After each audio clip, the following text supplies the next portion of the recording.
Estamos mais uma vez aqui para o programa Um Fato, Duas Visões, hoje com o nosso querido professor Antônio Quisotti, do Grupo de Pós-Graduação em Educação e Currículo, com o tema Currículo e a Base Nacional Comum Curricular. Com muita satisfação também a minha parceira, a Márcia, diretora da Faculdade de Ciências Humanas e da Saúde. Estamos aqui então, Márcia, tudo bem com você? Tudo bem. Ótimo. E aí, Quisotti, para começar, queríamos saber se esse tema, currículo, que sempre está na moda e sempre é uma situação que a gente quer aprender mais, e a Base Nacional Comum Curricular. O que você tem a dizer dessa área temática para nós? Primeiramente, que o currículo é o centro fundamental de uma grande discussão que já dura 20 anos, de refundar a escola do século passado. É uma grande questão. Foi posta principalmente pela OCDE, né? Fez o que é a OCDE? A Organização da Cooperação para o Desenvolvimento Econômico, né? Que reúne aí 30 países no mundo, os grandes países.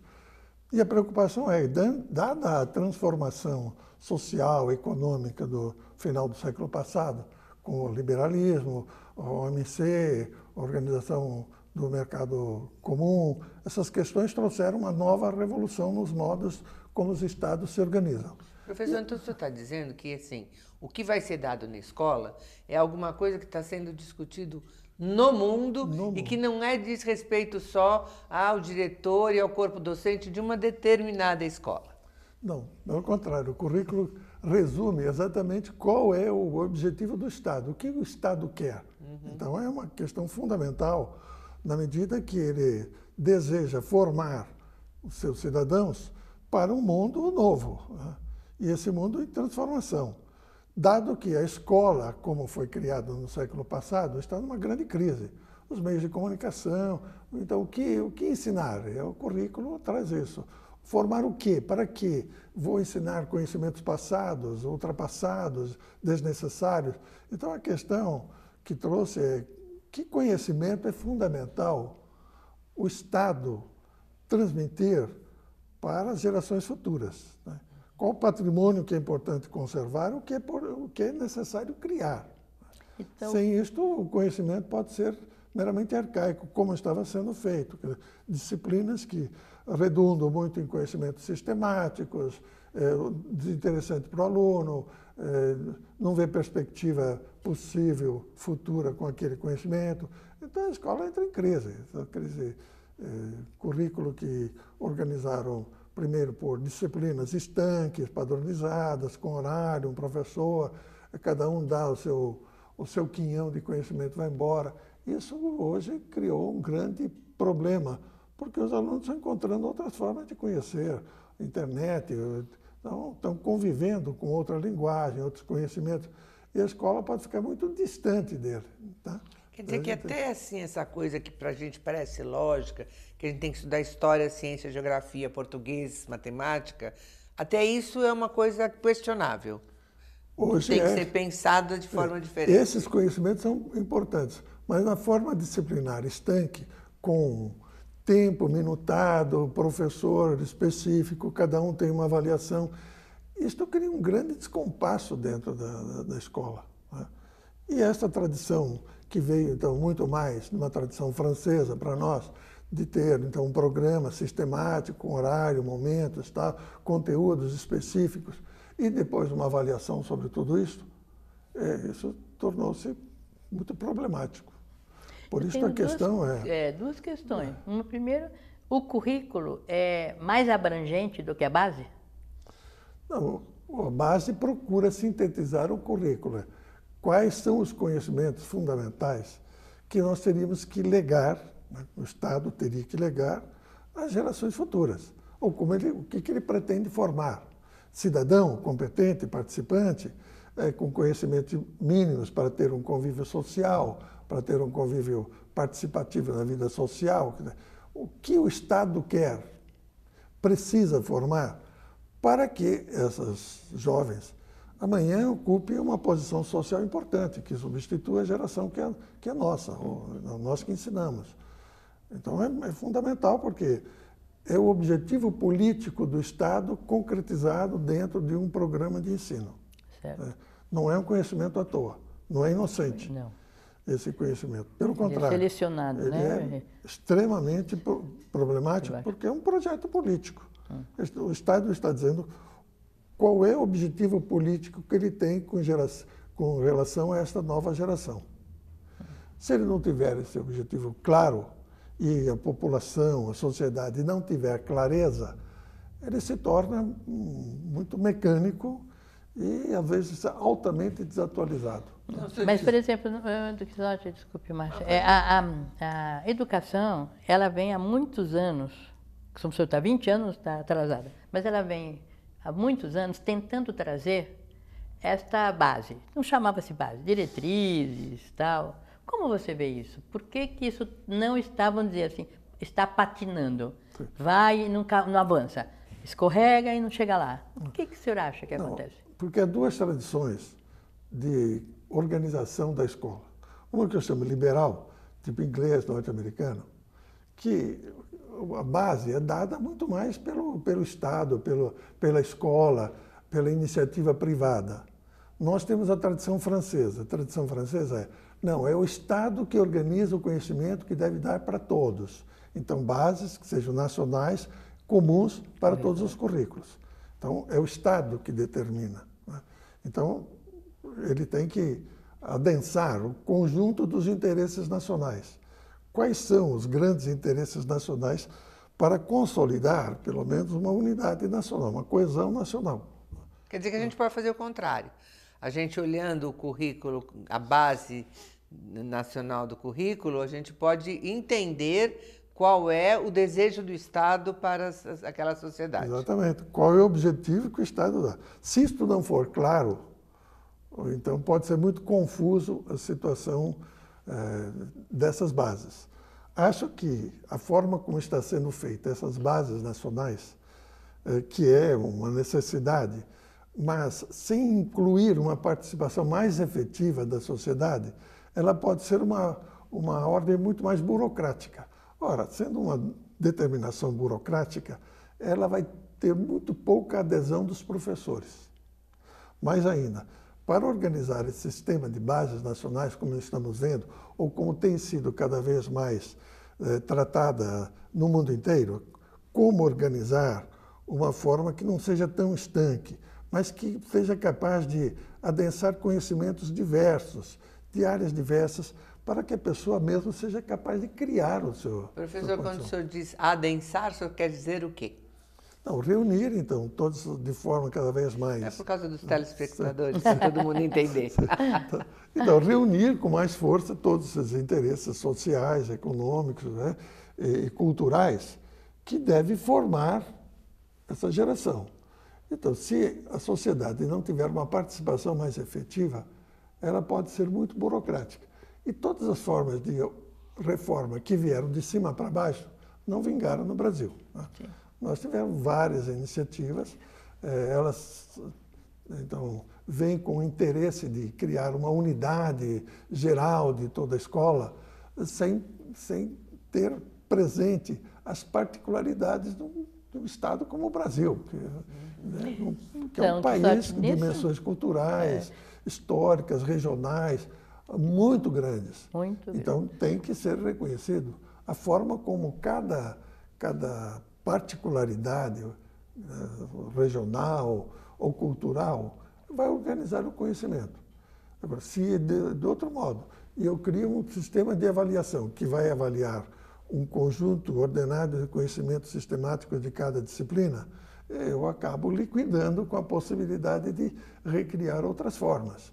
Porque todos os alunos vão querer passar no exame. É isso. Deixa eu ver se eu entendi o que o senhor está falando, pode ser que eu esteja enganado. Que assim, nós temos dois movimentos atuais que se contradizem entre si.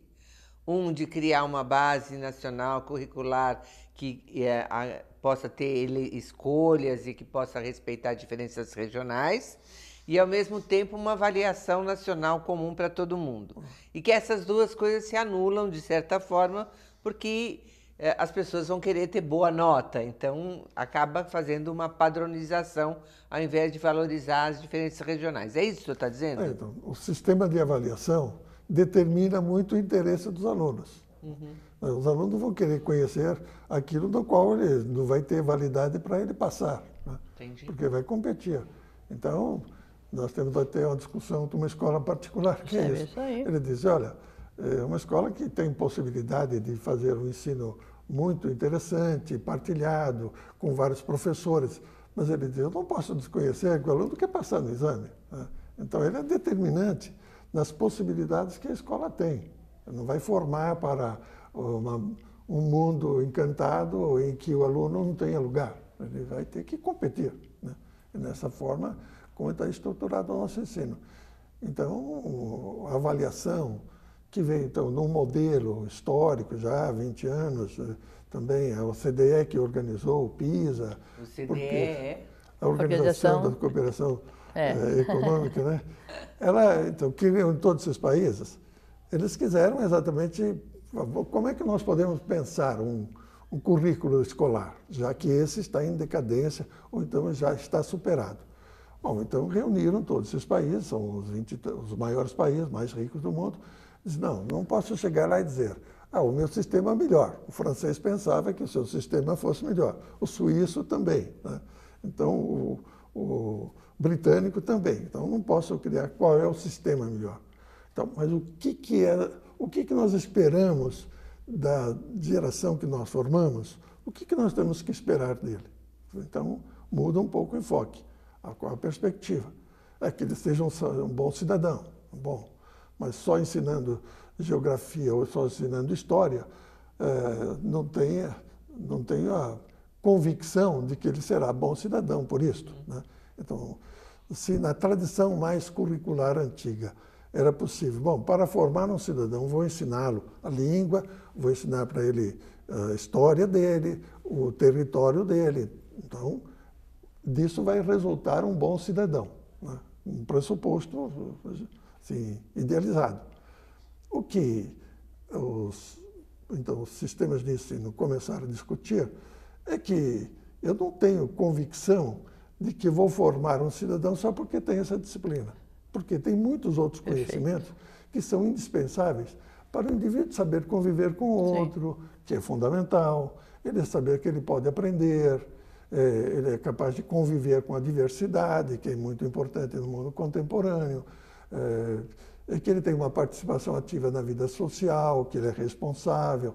Então, uma formação individual, que ele seja capaz de ele mesmo se conduzir dentro da sociedade, então, uma autonomia pessoal, que ele seja capaz, então, de ter uma participação na vida social também valiosa, capaz, no mundo científico, ele possa aprender a conviver, a descobrir e participar das descobertas e da qualidade da vida que nós criamos. Então, quando eu começo a dizer o que eu espero, eu não posso ter confiança que as disciplinas vão chegar lá. Eu vi uma das críticas várias críticas se fazem em relação à ideia da base, né? Uma das críticas que se faz é o seguinte: a base prevê esses conteúdos que vai tornar, enfim, não teríamos uma unidade nacional. Porém, a crítica que se faz e as condições de ensino? Quer dizer, você tem os conteúdos mínimos ali, ou máximos, né? Eles colocam, e as condições de ensino? Por que o currículo não propõe simultaneamente algumas condições mínimas para que esse conteúdo seja isso que você falou? Preveja também não só o conhecimento, mas preveja relacionamento interpessoal, respeito, cidadania, uma cultura para a paz, né? Isso a gente não vê no currículo. Como você vê essa crítica? Então, dentro de toda essa discussão, o termo que veio e que se tornou comum é traduzir isso. Olha, eu quero formar que o indivíduo seja competente, né? Então, competência se tornou o tema central. E competência é que ele tenha, então, habilidades daquilo que ele aprendeu, ele possa aplicar na vida, o que é fundamental. Então, veio uma discussão que não é só o ensino que é importante, é a aprendizagem que é importante, porque o indivíduo precisa aprender. Não tenho garantia daquilo que eu ensino se ele aprendeu. O que é importante é o que ele tem aprendido. Então, só avaliar o ensino geografia, história, os conhecimentos. Se ele não aprendeu, não adianta nada. É uma diferença estranha para algumas pessoas, né? Qual a diferença entre o ensino e a aprendizagem? Então, porque o que importa é o que ele aprendeu. E nós tendemos a avaliar muito o que ele aprendeu, supondo que nós demos um bom ensino. Mas nós não avaliamos o ensino. Não é? O grande problema é esse. O aluno foi mal. Foi mal porque ele não aprendeu? Bom, se ele não aprendeu, por que ele não aprendeu? Foi ensinado para ele? Então, a questão do ensino entra em questão. É a mesma coisa, eu avalio só o aluno, não avalio o professor. O professor pode não fazer, nem ensinar nada, e eu avalio que... De alguma forma, você está dizendo que a compreensão deveria ser nesta inter-relação entre quem ensina e aquele que aprende. Ensina. Tem uma brincadeirinha, se você me permite, uma brincadeirinha, que é uma coisa que a gente fala muito no ensino, que é o seguinte, que ensinar e aprender, às vezes tinha que ter relação com vender e comprar. Se alguém vende, é porque alguém compra. Se alguém compra, porque alguém vendeu. A mesma analogia é por ensinar. Se alguém ensina, alguém deveria aprender. E se alguém aprende, agora, nem sempre na educação, isto é refletido desta forma. Eu não aprendo, embora alguém tenha me ensinado. Ou eu, às vezes, aprendo por outros modelos de imitação, referência. Então, é um momento complexo mesmo, né? Para a gente estar analisando esse currículo. Exatamente, ele traz um problema que é... Traz um problema. Quando nós olhamos o horizonte daquilo que nós vamos fazer, então, qual é o resultado que está sendo feito? O que há uma grande percepção é que os alunos hoje têm muitas fontes de aprendizado diversas. Exatamente. Não só a família, mas a rua, o convívio social, a televisão, rádio e agora os meios móveis. Eles têm uma interlocução muito grande e têm um interesse muito grande nessa interlocução e que é difícil a escola introduzir. Às vezes até retira, proíbe o uso de qualquer instrumento dentro da escola. E o aluno secretamente continua usando. Né? Pensando ser secreto, né? Que a gente sempre vê. Ele está aprendendo outras coisas. Né? Está interessado inclusive em outras fazer coisas secretas. E ele chega rápido, coisas né? que as pessoas não ensinam. Exato. Mas ele aprende por outros meios. Ele questiona o professor, porque ele vai lá no celular dele, já pega a informação e fala, professor, isso aqui, ó. E o professor, às vezes, está distante. Se ele está ainda muito ligado a uma forma veicular de conhecimento, de traduzir o seu conteúdo, o aluno pode ter ido muito mais adiante ou pode estar muito distante, porque tem interesse diferente, muito diferente. E a escola não foi capaz de polarizar o interesse do aluno. Né?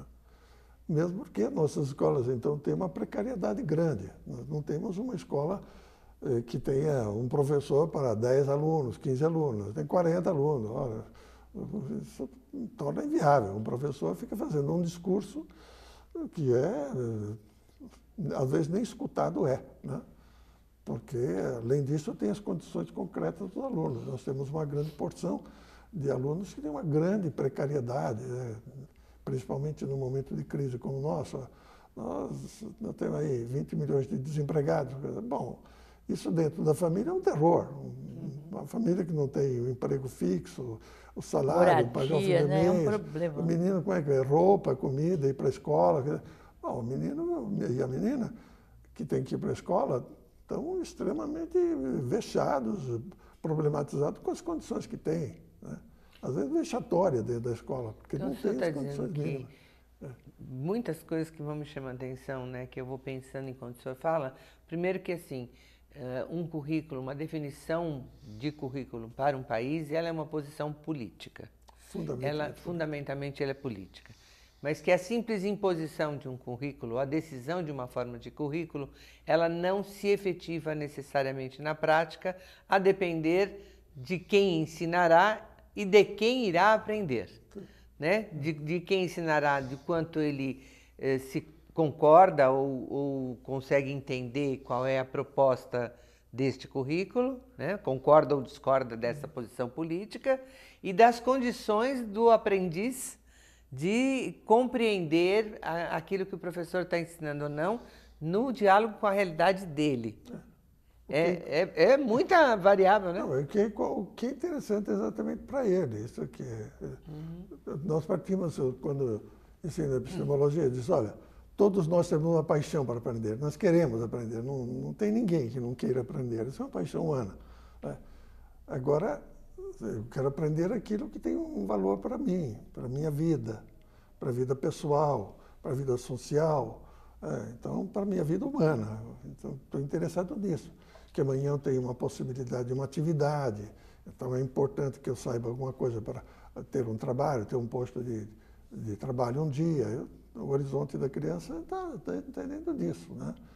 Quem tem condições muito excepcionais não precisa ter esse horizonte mais imediato. Então, se é uma família mais rica, pode continuar estudando, permanecendo estudando, não tem urgência de um trabalho. Mas grande parte da população está interessado como é que eu posso ajudar minha mãe, né? Como é que eu posso ajudar meu pai? Grande parte pode sobreviver também. Aí, né, também a gente vê que algumas áreas de conhecimento há muitos conflitos internos nessa seleção de conteúdo. Por exemplo, você está dizendo história, que houve uma primeira referência, que era a história vindo da Europa, né, que nos influenciou. Mas, de repente, um grupo de pesquisadores aqui disse, não, nós não queremos saber da Europa, queremos saber da América Latina. Nós temos que conhecer aqui a história do Brasil, mas com as influências da América Latina. Esse conflito ficou no ar, ainda está, está escrito, mas está um conflito. O professor, ele pode aceitar, ele a partir da linha dele, ele opta naquilo que está escrito, ele pode negar o que está escrito, fazer o que ele acha? Como que é isso? Veja, você está discutindo que o currículo tem uma posição política. Tem uma posição política, então. Ele definiu agora. Por isso, todo conhecimento não tem inocência como nós pensamos. Ele tem uma finalidade social e política. Aquilo que eu quero, aquilo que eu aprendo, aquilo que não aprendo, está muito ligado aos meus interesses sociais, particulares, pessoais e sociais. Né? Então, não existe escola sem partido. Que? Não existe escola sem partido. Basta a gente dizer que nossa bandeira tem ordem e progresso, que é um grande partido, é a declaração de um grande partido positivista. Então, o que a gente não pode ter a intenção de que a gente vai doutrinar as pessoas. Né? A escola tem exatamente que descobrir as grandes necessidades sociais, os grandes problemas, e auxiliar os alunos a compreender esses problemas. Não impingir neles teorias. Às vezes nós tentamos muito trazer o conhecimento universitário para dentro da escola. Né? Então, reproduzir o conhecimento que sai discutido na academia para a escola, como se os alunos pudessem já aprender as questões mais problemáticas.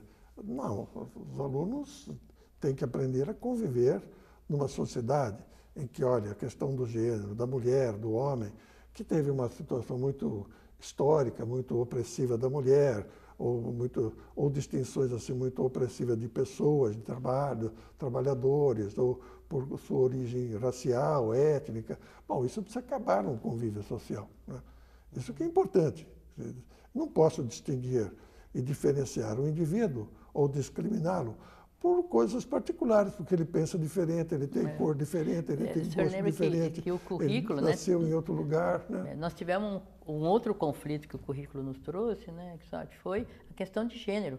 Discutiu-se e decidiu-se tirar a questão de gênero da base nacional comum e colocou o ensino religioso. Então, ele realmente é uma decisão política. Agora, o professor, se quiser, ele pode enfrentar isso e complementar na sala de aula? Eu acho que, veja, são essas questões mais acadêmicas, a questão de gênero é uma questão acadêmica e é extremamente complexa. Tem muitas correntes dentro dessa noção, né? Que, de certo modo, eu iria dizer, no extremo, eu iria dizer, não existe diferença homem e mulher, no fundo isso. Isso é uma criação social, histórica. Né? A diferenciação é meramente social. Então, o gênero, não existe diferença fundamental. E, portanto, todos os direitos, a igualdade extrema, todas as possibilidades são iguais. Né? Ora, isso pode tornar muito problemático para a criança, porque ele vive numa família. O pai dele tem um papel importante, a mãe tem um papel importante, a família, então, ele precisa conviver com essa pluralidade de condições nos quais eles vivem. E também saber diferenciar. Olha, muitas questões são muito opressivas para minha mãe, né? Para minha irmã. São muito mais vilipendiadas na sociedade porque são mulheres.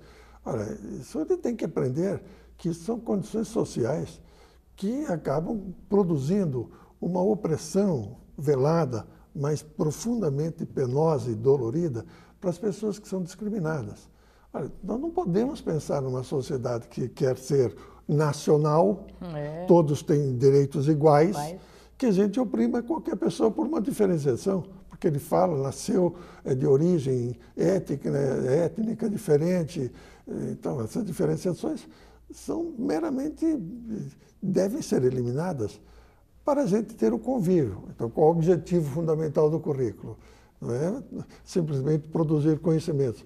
Olha, mas que ele saiba, pela história, pelos conhecimentos que ele adquire, que nós temos que formar uma sociedade... É construir cidadãos. Cidadão. Né? O que ele seja capaz de conviver com os outros, é fundamental.